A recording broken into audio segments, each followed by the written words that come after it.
What's up, everybody, and welcome to episode 9 of the Lunar Observer, the unscheduled podcast where I and a friend or two gather around to talk about Insomniac Games, the creators of Spyro, Ratchet, Resistance, and Fruit Fusion.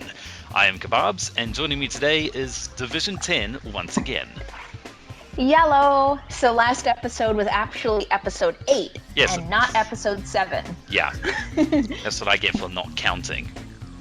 We're going to have a pretty big show for you guys today, despite the fact that we technically only have 2 segments, which is the news and a question. Yeah, interestingly enough, even though it's only been 2 weeks, the news segment's pretty long for us. Not only that, the question that we have, we're going to get pretty in-depth with some of our answers, so we'll be spending some time.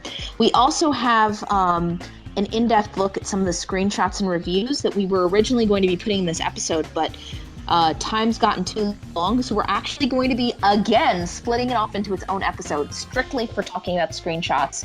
And that episode will be really cool, because we'll also have a YouTube version where you can follow along at home and take a look at the screenshots along with what we're discussing. Yeah, follow along with our step-by-step instructions. We made looking at screenshots fun! So with that, let's get into the news, shall we? But before we get to the actual news, I'd like to go over a correction from Tim Salvitti. Mm-hmm. So as we had talked about last week, and what I had speculated, Vitty had confirmed to be true, is that the reason why Edge of Tomorrow is exclusive to the Oculus is because the Oculus is actually producing Edge of Tomorrow. So you will not be seeing it on any of the other virtual reality systems. No PlayStation VR, no HTC Vive, Samsung VR, or Google Cardboard.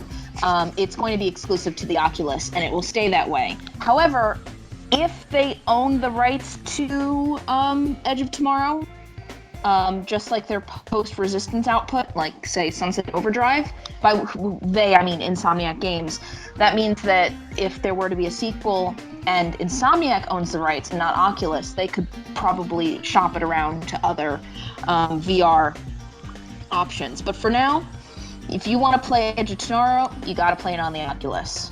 And wait for it to come out, obviously. Well, yes, but it's looking pretty sweet so far. So, correction, more like a clarification. So now that we've completed that little bit of a clarification / update from Tim Salvitti, It is now time to do the news.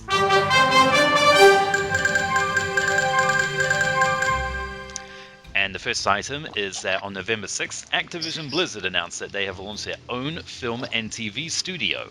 The publisher will launch a studio for film and TV projects involving their franchises. And while none of these are confirmed to be TV shows, their franchises that they own include the likes of Call of Duty, Destiny, StarCraft, Warcraft, and Diablo.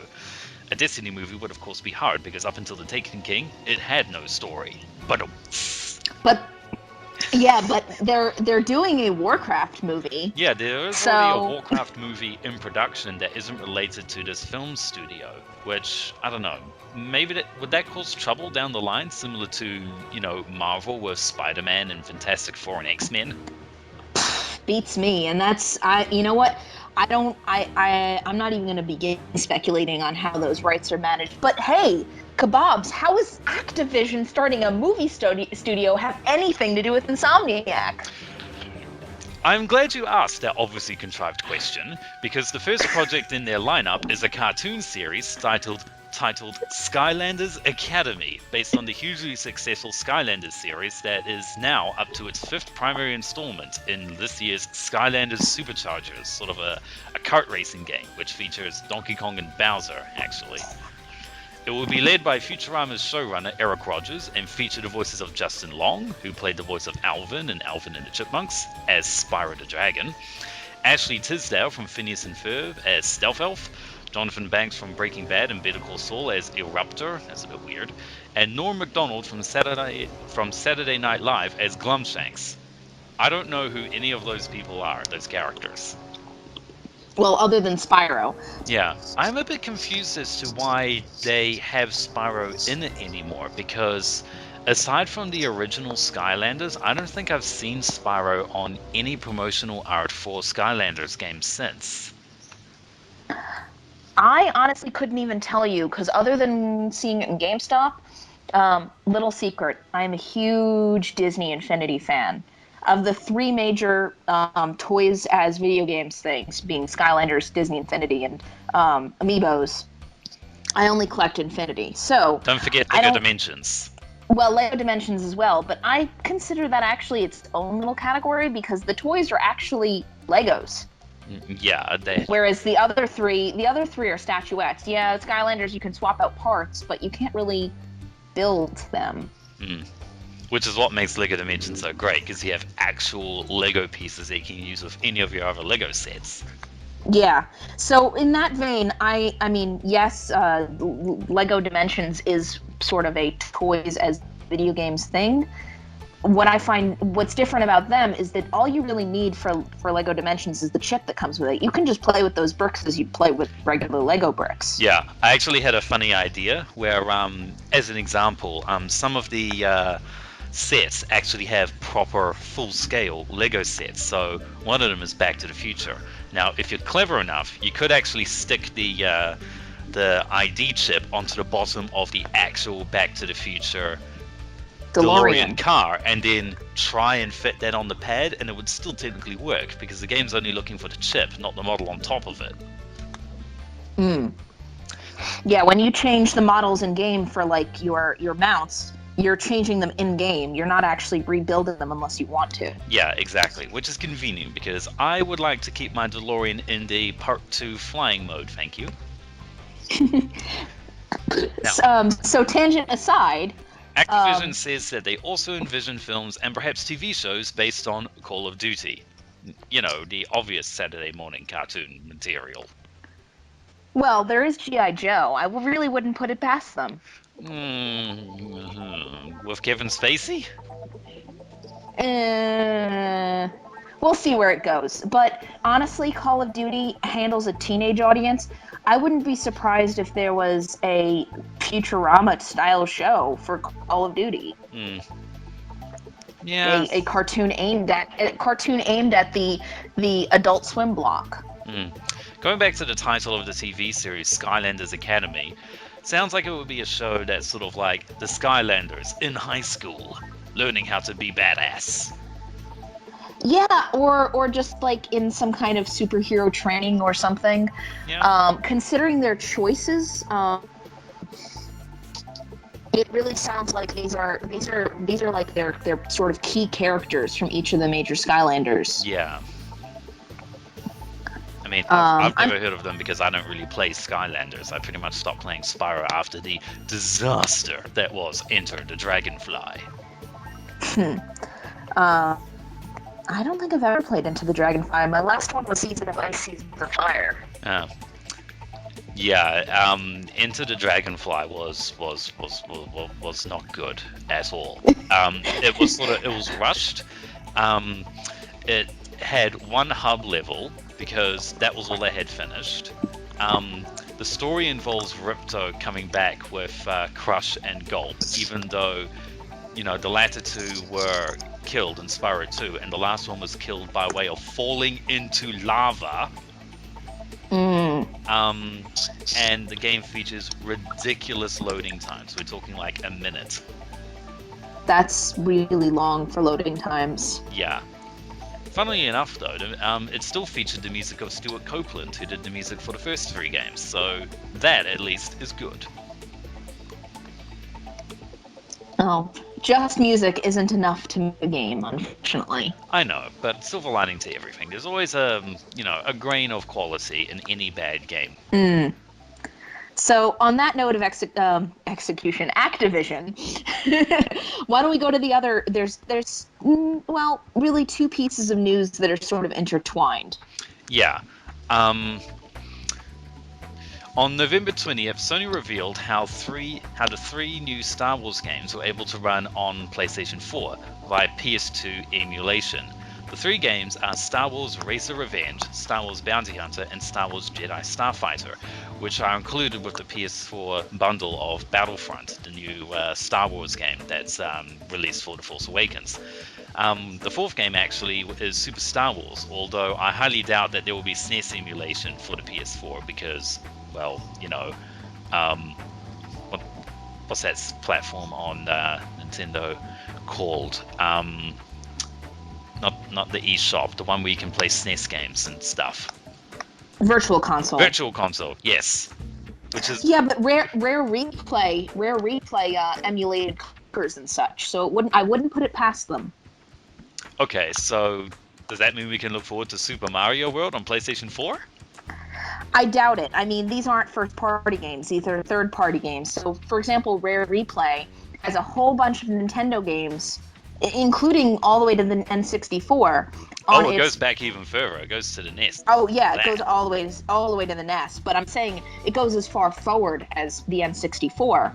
And they're emulated in Rare Replay on Xbox One. So for first-party games, I don't think we're ever going to see Mario on a non-Nintendo console. But I would not be surprised if there was SNES emulation on the PS4. That wouldn't. Given what they've done with the Xbox One now, not totally surprising. Yeah, although I personally feel like the only reason Super Star Wars has shown up is because of the Star Wars tie-in. I don't think Sony is going to actively pursue SNES games as being open on the console. I mean, they know they can do it now, but I don't think they're going to try and port everything they can.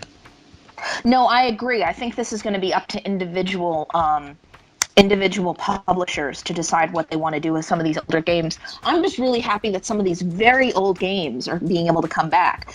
Yeah. But the PS2 emulation in particular is really interesting to me. Sony in light of this made a brief comment that they were indeed working on emulation for the PS2, but what that's going to mean in practice is still pretty up in the air. Does that mean that we'll be able to buy PS2 items on the PlayStation Store? Does it mean we'll be able to pop in some of our old discs, a la the PS3's emulation Xbox of PS2. 360 emulation? Well, yeah, or the Xbox 360 emulation on the Xbox One, where you can actually pop in a disc. Yeah. Given that they've called it emulation specifically, I think that is the case, because if they were simply ports, like the PS2 classics that you can still buy on PSN for the PlayStation 3, then they would have called them that. Emulation, I think, it's what the Xbox One is doing. The Xbox One is specifically tricking the discs into thinking that it's running Xbox 360 hardware, and that's how that works.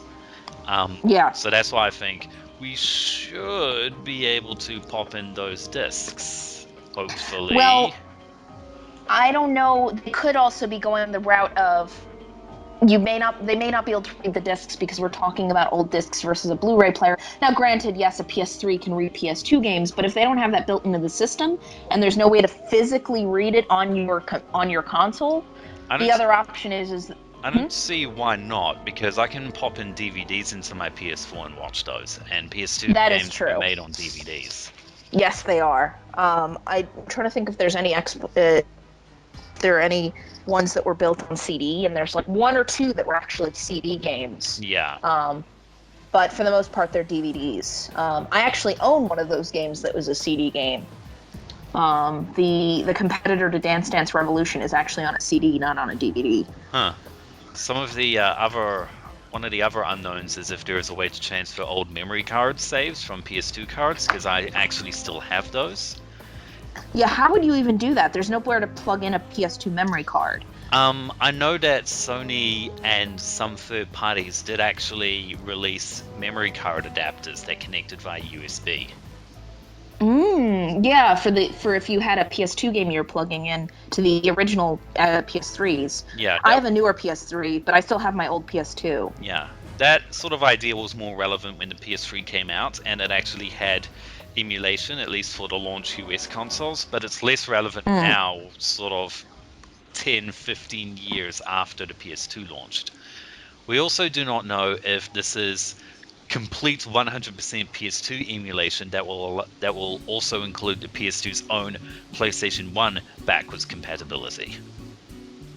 Yeah, that's really weird that you're emulating the PS2 to emulate the PS1. Yeah. I mean, I still have original in box Final Fantasy VII. Yeah, I still have all of my old PS1 games as well. I mean, the Crash games, Spyro, Gran Turismo, Medieval, that sort of thing. Yeah, but I mean, I still have a working PS2 and a HDMI converter, so I can run it on my projector. So I'm personally not as excited about PS4 running PS2, PS1 games as, say, some other people, because I kept my system and it's still in perfect order.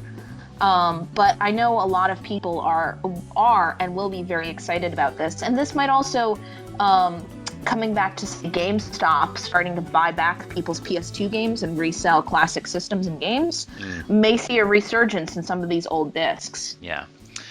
Digital Foundry dug into how the Star Wars titles ran and discovered that the games were in fact being emulated rather than being HD ports. The resolution, while not full HD, is much sharper than PS2, with an increased resolution and anti-aliasing that is then upscaled to 1080, and gameplay performance was very much improved. Basically, they ran Jedi Starfighter side by side, one on the PS3 emulating the PS2, and that is accurate because launch PS3s actually contain PS2 parts. So it's not an emulation, it was actually full compatibility. And alongside, they had Jedi Starfighter on the PS4, and they found that on PS2 it was 30 frames per second, and on PS3 it was 60 frames per second. Huh. Yeah, so, games like that should be very much improved, which is always good. And surprisingly, the games also included trophy support, which was a common complaint with the PS3's own PS2 emulation. Yeah, a lot of the old games did not allow you to earn trophies, but they figured out a way, probably by reach a certain checkpoint in game, recognize it, make trophy. Yeah, looking for particular lines of code that only execute when you achieve a certain task.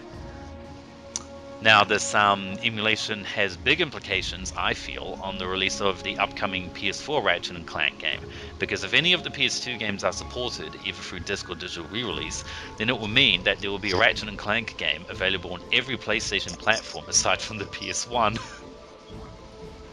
Yeah, not only that, but if the PS4, oh no, because the PS4 wouldn't be able to play the PS3 games. Never mind. I was going to say it would be able to play every single Ratchet and Clank game. Yeah. Plus, you're But forgetting. it's not. I mean, I highly doubt that they would give us the PS2 ports of the high impact games. They'll just give us the PSP ports. Sorry, the PSP originals. Yeah, but you can still, if PS4 has true pop in a disc play PS2, we could pop in those high impact ports from the PS2, which are physical discs. Yeah. Now, the big question, I guess, is if the PS2 emulation allows Sony to basically resell or give us new games, would that open up the possibility for, say, a Ratchet & Clank PlayStation 4 bundle that gives you the PlayStation 4 game and a 2002 original for comparison? That would be pretty cool, but you're going to keep in mind that 2002 game, compared to the other Ratchet & Clank games in the series, is very hard. Yeah, no strafing. Yeah, no strafing, no leveling up of yourself or your weapon. So, like, if you're stuck on an area, you can't go around and level up to earn more health. Yeah, you have to grind for bolts and get either 5 or 8 health. And even then, 8 health fighting Drek? Not easy. No, I mean, a lot of people forget. Most people just save up for the Rhino these days, but taking on Drek with a Devastator and a Tesla Claw, the two best weapons, is still tricky because you have to constantly use the PDA. Yeah, actually, little dirty secret time. I've beaten every single Ratchet & Clank game except for the first one. I am at the Drek fight. I don't have a Rhino. I only have 5 health. And I keep on using the PDA to the point where I'm literally at 0 bolts. I need to go find somewhere to grind and then keep trying Drek. I can't do it. I physically cannot beat Drek. And the last piece of news is a really minor one, but Animator16 of the Insomniac forums found that Junior Novel has a listing on iTunes, and the title has now been updated to the movie novel rather than the junior novelization from beforehand. And I think this is because the target audience of the movie is young enough where calling it the junior novelization is a bit redundant. Yeah, it's either, well, it's one of two things. It's either redundant to call it the junior novelization because, unlike, say, Lord of the Rings, where they made a dumbed down version and like an abridged version, and then you have the original, there isn't a sort of older or more mature novelization for Ratchet and Clank. It's geared very, very severely at the 8 to 12 audience? Yeah. Something like that. I mean, as much as some fans like to think otherwise, at the end of the day, you're playing a game about a space cat running around with a toaster on his back with a gun that can turn enemies into sheep. Yep, which is amazing. But yes, a lot of people do forget that there are very many young Ratchet and Clank fans, and that's squarely where this is aimed. Not at us, although I might buy it just to have it on my collection. But at the kids who are dragging their parents to see the movie, or in the inverse, the parents who are our age who are dragging kids to see it and buying the book for them. Yeah. He also noticed that the cover has been updated to now use the key cover art from the PS4 game, which is interesting. Yeah, not just the PS4 game for the movie novel, but also Hero Time, which is the name of the movie reader for the much younger 4 to 8 audience. I thought that was just the movie poster. It is, but it's also used in some of the ads for the Ratchet and Clank video game. Interestingly enough. Okay. Maybe it's only in the U.S., but I definitely noticed it was the same image. Now, the book is expected to release on February 23rd, which is just over a month before the stated release of the movie, which is April 29th. So, spoilers! Yeah, I'm going to guess that in order to tell a full story, they're going to tell the end of the... Granted, a simplified version of the end of the movie. Yeah, I don't think it will be one of those cases where, with most novelizations, where I mentioned last time that the ending of the the Dark of the Moon novel ended very differently because that was the original script, and then in the middle of production they changed the ending. I don't think that will be the case here because of the fact that the movie, by the time it comes out, will have been done for nearly half a year, so there's no way the story would have been changed by then. No, the movie finished. They only moved it forward about 6-7 months because of finding a better time slot for its release. Yeah, which I think was a smart move to do considering Star Wars. Not just Star Wars, but they would have been fighting. If we're talking the same demographic, again, they're going to get older video game fans to go, but they're really aiming at that 8 to 16-year-old demo. But it's also a case of general mindshare, I feel, where even though it's not the same audience, people's minds would have been taken up by other movies like The Hunger Games or The Maze Runner and whatnot. That's what I was going to say. Also, Peanuts in November, as well as The Good Dinosaur, which is a Pixar movie. Yeah. So the description I noticed actually says that Drake is intending to destroy every planet in the Solana galaxy, which is different. That might just be for the novelization, though. Something tells me that they did deliberately change some topics from the movie to the book, and they do tend to do that for these things. I remember reading some of them when I was a kid, and I'm with a lot of the members on the forums. The cover is fine. I'm not a big fan of the font. It's fine. But that's just me. To me, it's fine. I mean, obviously, all of this movie novelization and reader stuff is there for one thing, to cash in on the movie and make more money. That's it. So I don't expect them to spend, $80 to get the actual microgramma font to use on the cover. Agreed. And that's why, again, because they're trying to tie it directly into the movie, them having no unique cover art, like, say, getting getting Creature Box to do, like, say, like the comic cover art. They don't need to do that here. They want the exact same image as you'd see on the movie posters, because that's how they're going to get seen in bookstores or in the library. Yeah, and it sort of cross promotes the other, where people have the movie on their minds more so than usual because they're seeing that cover art everywhere. Mm. I think that now concludes the news, so we'll move on to the question segment. So stay tuned after this audio clip.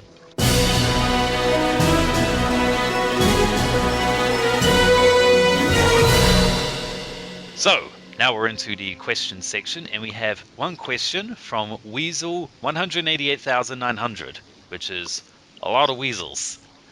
That is an inordinate number of weasels. Oh wait, no, it is ordinate because we have a number here. And there are technically two questions. The first one is, how well do you think the movie/game are going to do? And do you think it will usher in a revitalization for the franchise and other mascot platformers if it does well, like Crash, Jack, Sly, Spyro, etc.? First question, well, let's focus on the first part first. How well do you think the movie and game are going to do? How much was the movie? It was what, a 40 mil movie, something like that? I have no idea. They could have blackmailed everyone with peanuts for all I know. No, but as far as like the cost of making this movie, it was very, very low as far as animated movies go. Yeah, I think Rainmaker are known for making the most out of a small budget, and we can see that out of the fact that, they're having a shared production with Insomniac and are using as many old PS3 assets as they can, because those are already designed. Not just that, but any of the PS4 assets that Insomniac made, like Ratchet's new design and such, they're shared. Quark's design looks awesome. I'm pretty sure it's going to be the same design for Quark in the game as well. Yeah, funnily which enough, means that Clank's design, I think, is slightly different in the game than it is in the movie. There are various proportional differences with his details I've noticed that are slightly different. Yeah, they are, but I think that has to do with the fact that in the movie, Clank is not going to be on Ratchet's back very much. I don't know. I still... Every scene we've seen them in, except for one in the movie trailers, Clank has been standing on his own. I know, but I wasn't talking about that. I was talking about, say, the thickness of his eye sockets, the shape of his head, how big those pits on the side of his torso are, that sort of thing. Yeah, but when he's freestanding, even in the games, his proportions shift between when he's on Ratchet's back. Certain parts of him grow and shrink. Yes, I know, but that's not what I was talking about. And I am aware of that. But that's been happening since the PS3. If you look at Clank on Ratchet's back, his body is wider. It has sort of like an insert, and there's like a crossbar with a pipe coming out the top for his head to attach to. Very different from his I am standing pose sort of model. But what I was implying about that is his since he's spending more time freestanding in the movie, from what we can see and what is likely going to happen, they probably redesigned Clank with that in mind.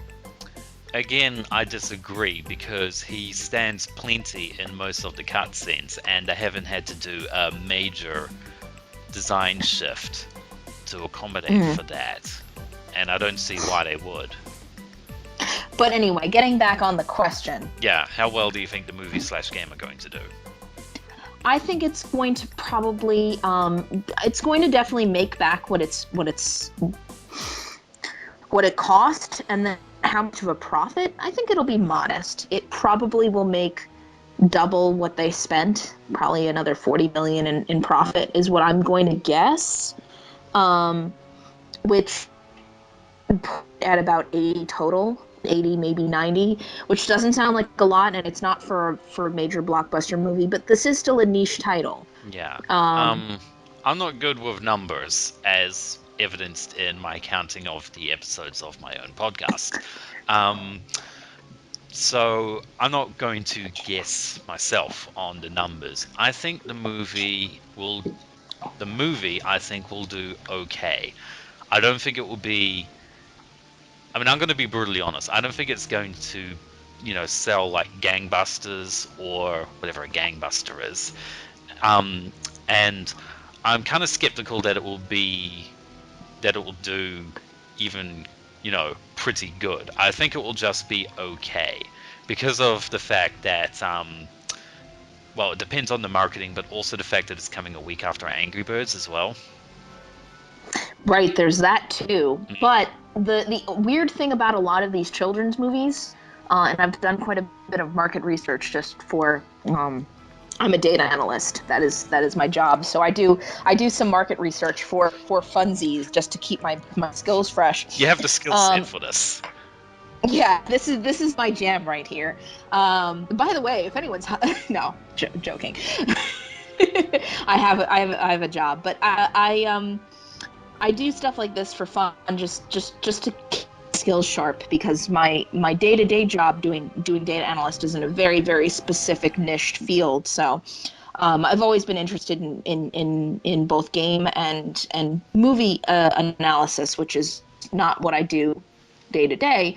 And a lot of children's movies make most of their money their very first week that they're out.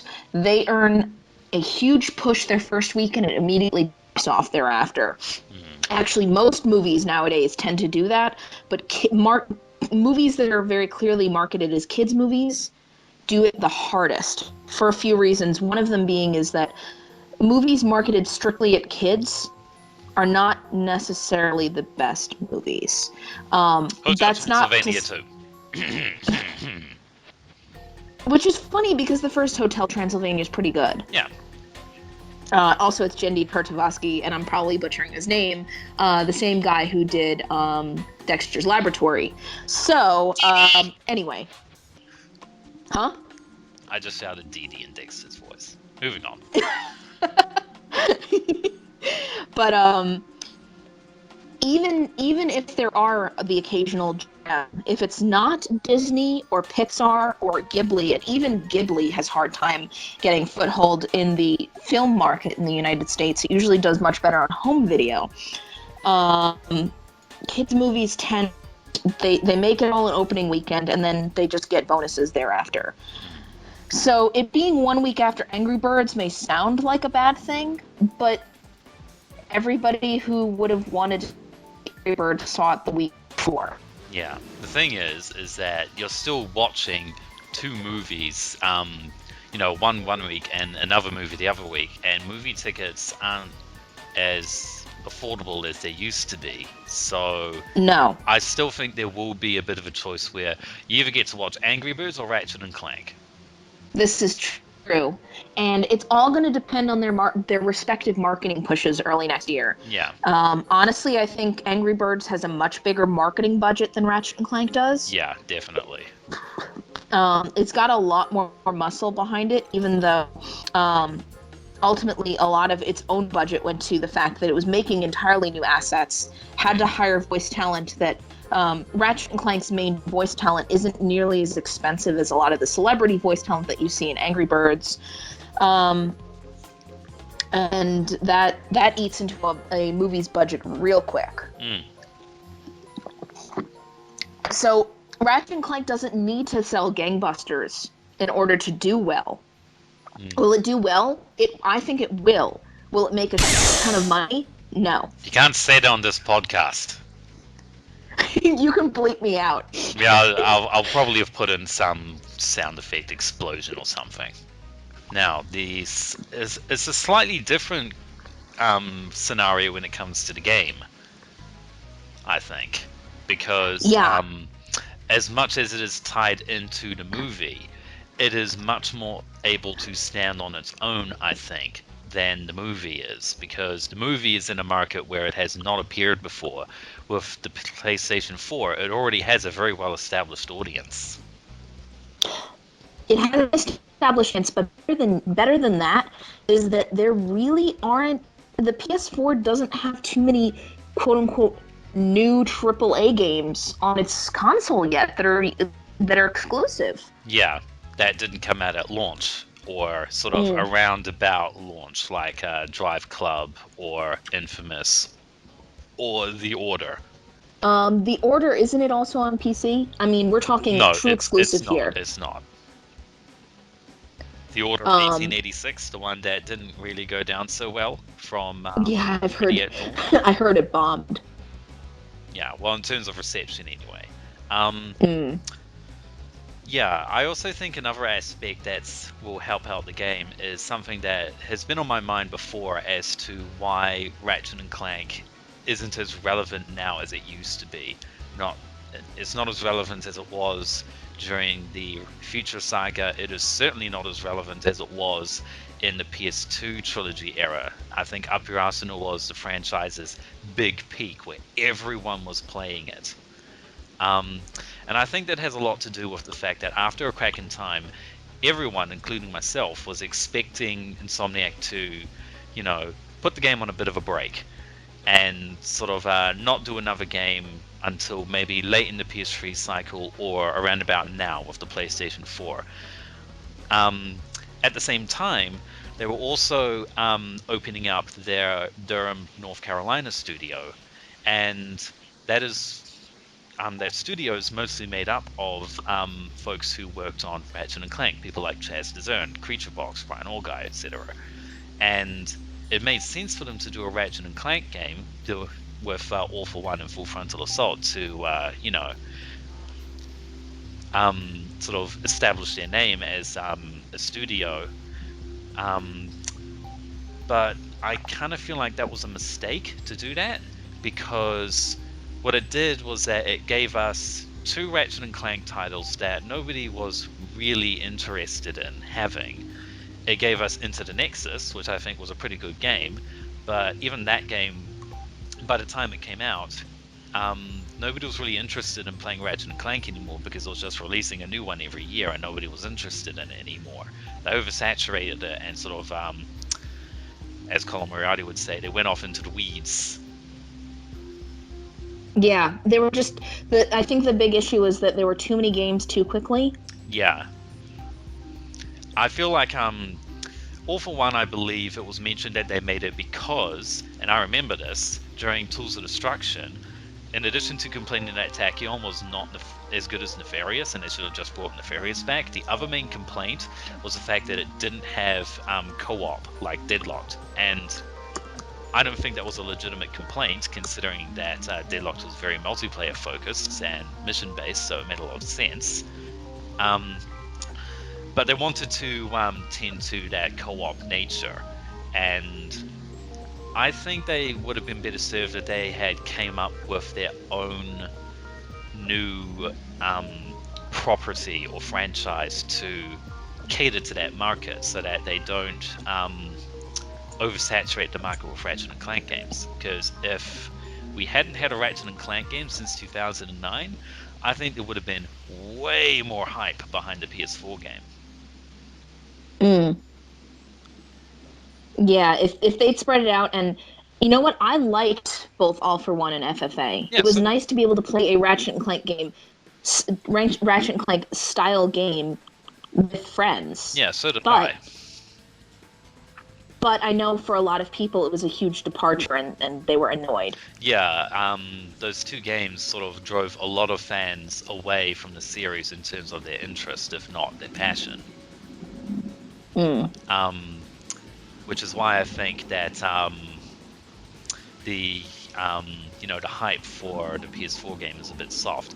But, and this is back to my original point, the fact of the matter is that there hasn't, by the time the game comes out, it will have been 3 years since the last Ratchet and Clank game, so there will still be a little bit of demand for it.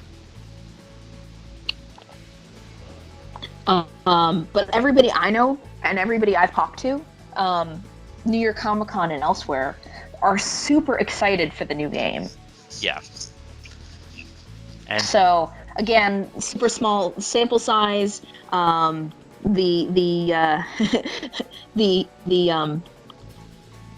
can't make too many predictions based off of that, but people who I didn't even know like Ratchet and Clank were enthused about the PS4 game. Yeah. Which is something. Yeah, especially because of the sort of graphics / art style, which looks really impressive. It just looks really, really good. I think the PS4 has had and Xbox One has had a little bit of a reputation for having games that, don't look so pretty, not due to, bad graphics, but because of, they're catering much more to the indie market, which obviously don't have the budget or the resources to do, infamous Second Son style graphics. But Ratchet and Clank has that. Yeah, the new Ratchet and Clank graphics are just fantastic. Yeah. I think, personally, it will probably do better than a movie will. Give or take. It will depend a little bit on luck. If it has bad luck, like Tomb Raider did, where it releases sort of in the same window as another game that is far bigger than it. Let's say that Naughty Dog decides, oh yeah, we'll just drop Uncharted 4 on the same date as Ratchet and Clank. It's stuffed. But as it stands right now, even though Ratchet and Clank is actually releasing the very first weekend in the summer movie block, oddly enough, to, as far as I know, no major competition. Yeah, so far. Which is huge. Yeah, if there is a bit of a void around it, then the mind share, as they say, will be more focused towards Ratchet and Clank. People won't be diverted elsewhere.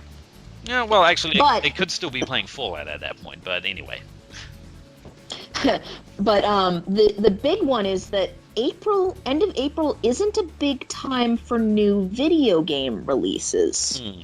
Yeah, we're seeing much more of a shift away from the summer period. I mean, we obviously do have a big summer period with, Halo 5, Forza, Rise of the Planet of the Tomb Raider, Fallout, Call of Duty, Battlefront.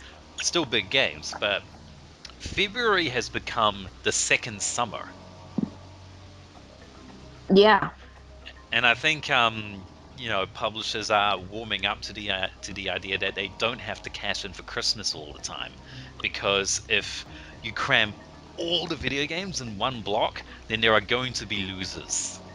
Like, definite losers. You'll have a better chance if you release later. Yeah, you won't tie in for Christmas, but you probably will for someone's birthday, I bet. But also, as I said, the mind share, you'll have people's attention by then sitting out on your own. Yeah. And Insomniac actually hasn't confirmed the date yet for the game release. No. All we know, it will be somewhere around about the time of the movie. But it could be, excuse me, as early as February, or I'm going to guess as late as May. That's my opinion. Is it might actually come out after the movie is already come out. Yeah, particularly because the game expands on the movie. Ergo, it will contain most of the movie's plot.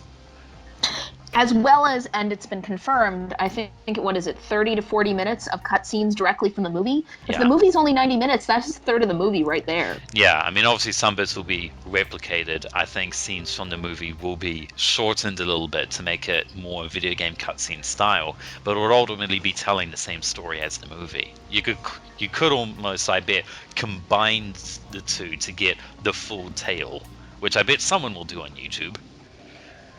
Yeah, they did say it's not going to be identical to the movie, and I'm glad it's not, because then you're just playing the same story twice. Well, the game will be expanded upon. Yeah, but it's Quark reciting the story, remember? So obviously there will be some crayon differences. Considering Quark's memory, I wouldn't put it past him at all. Speaking of which, actually, I discovered just yesterday a set of 4 ads for All for One that I had no idea existed. They're called Memoirs of a Hero, and it's basically Captain Quark reciting in his crayon style, sort of like his made-up biology for the 4 playable characters in All for One. You should definitely check them out.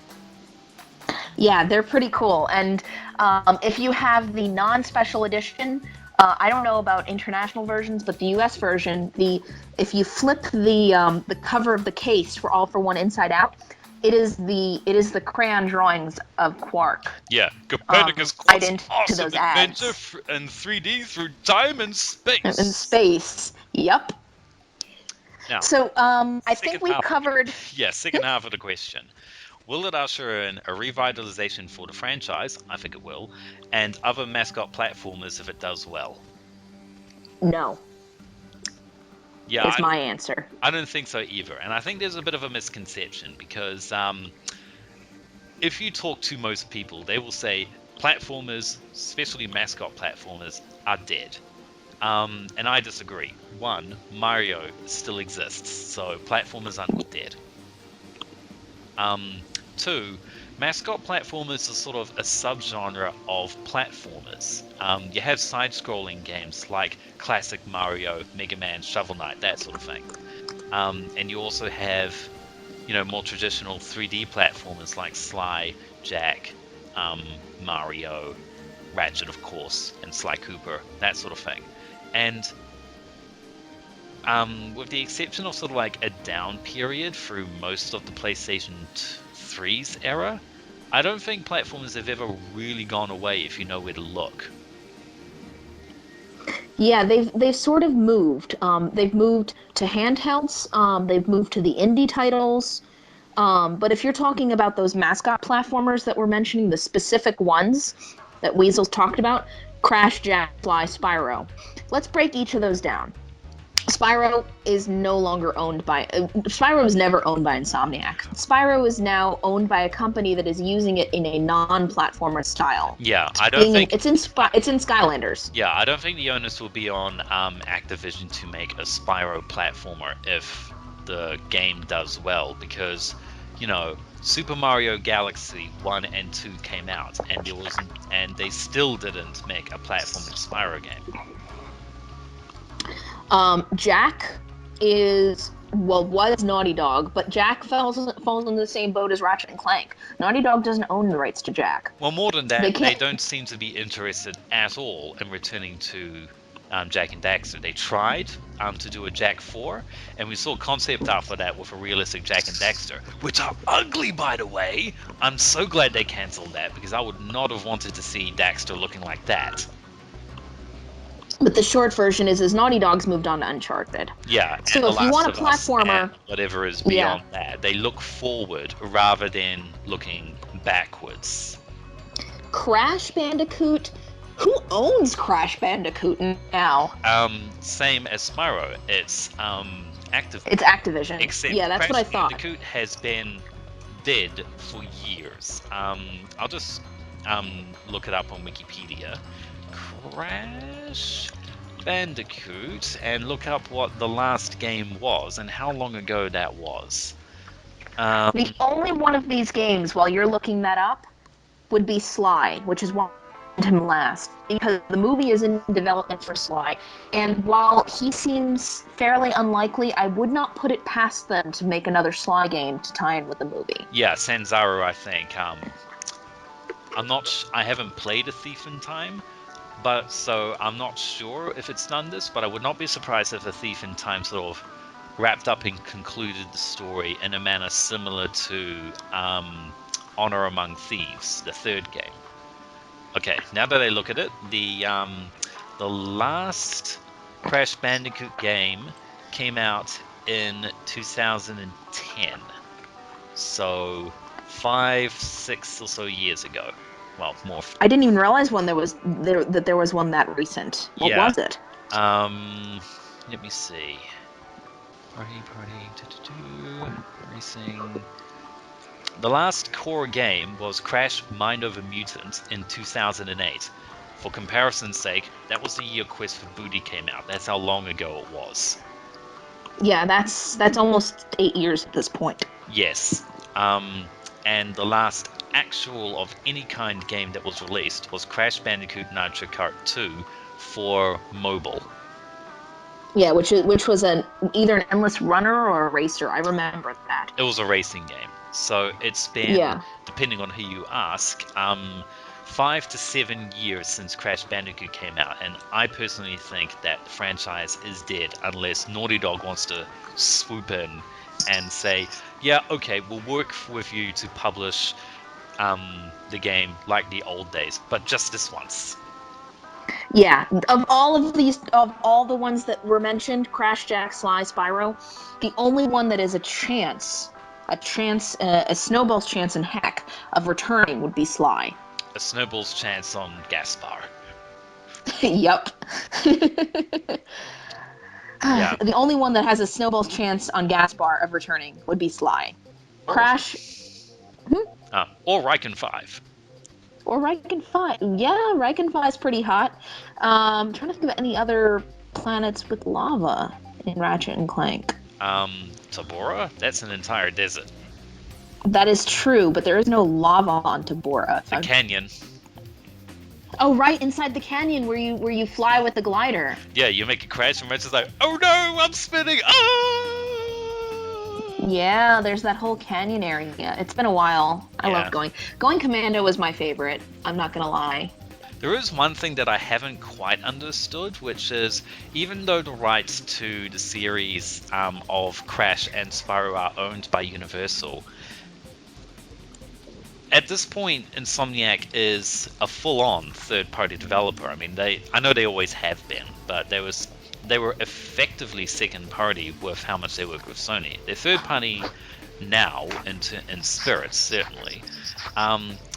Why don't they, if they want to make a new Spyro game, why don't they just walk up to Activision and say, hey, can we make a new Spyro game like the old days?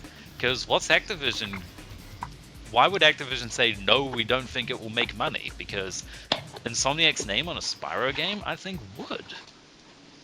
I would agree, and I would say that would be plausible with one key problem. They've moved Spyro on. is now...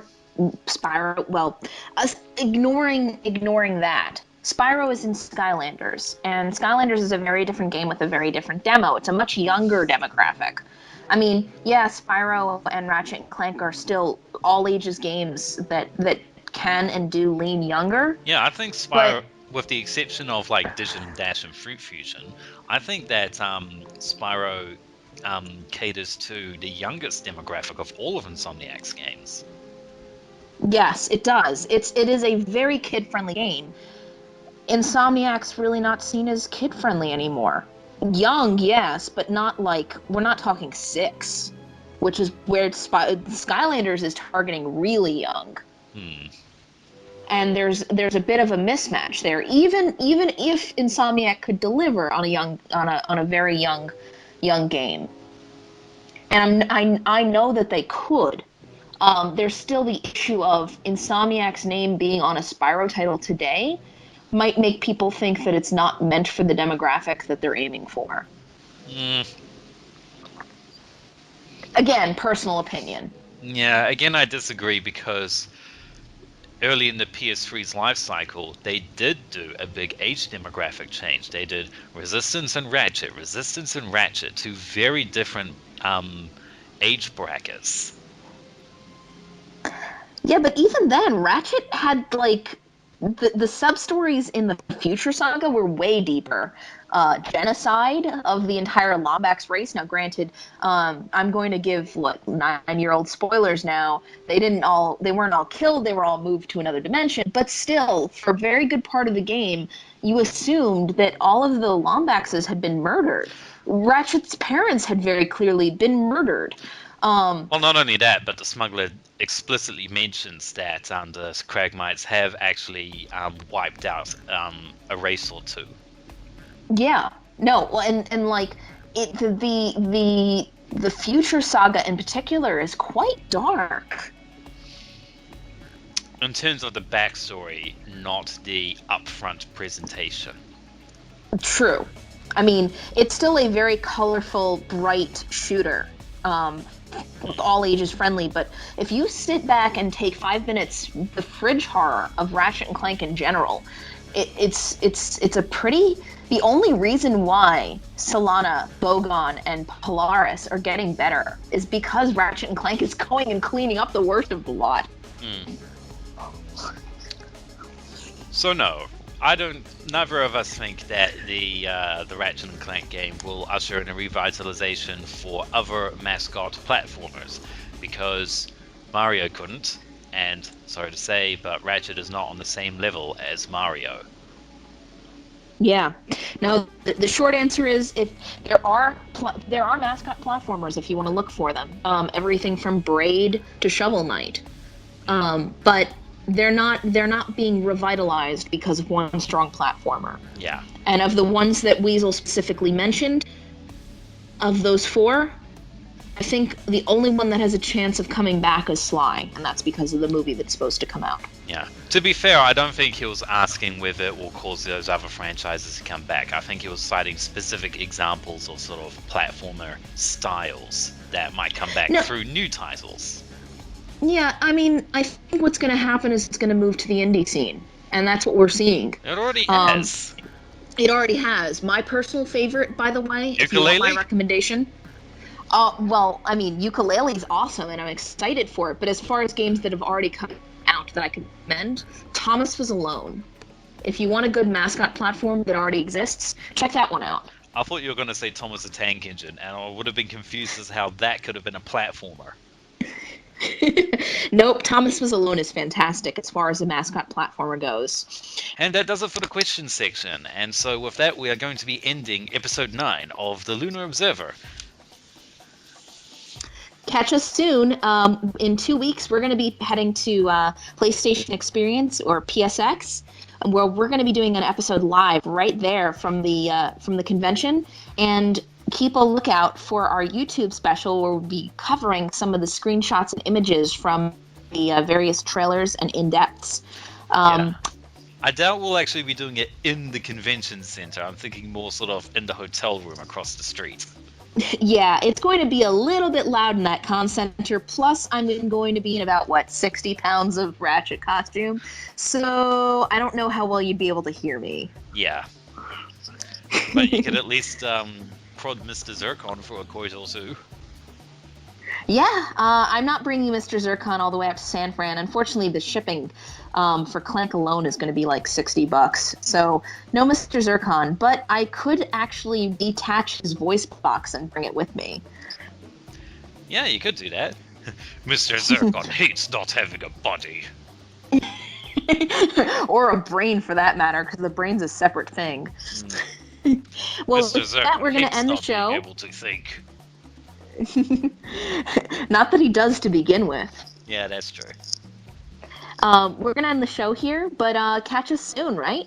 Yeah, we're going to be, for episode 10, we were going to have a in-depth on the screenshots and various imagery that I've taken on the in-depth, just so that we can cover the bases of sort of like the dissection news that we would have done had the Lunar Observer actually been updating frequently.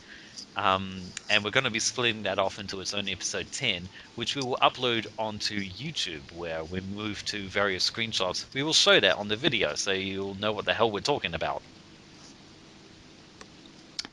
And have a good night and good insomniacking. Is that even a verb? Insomniacking? No, I just made it a verb.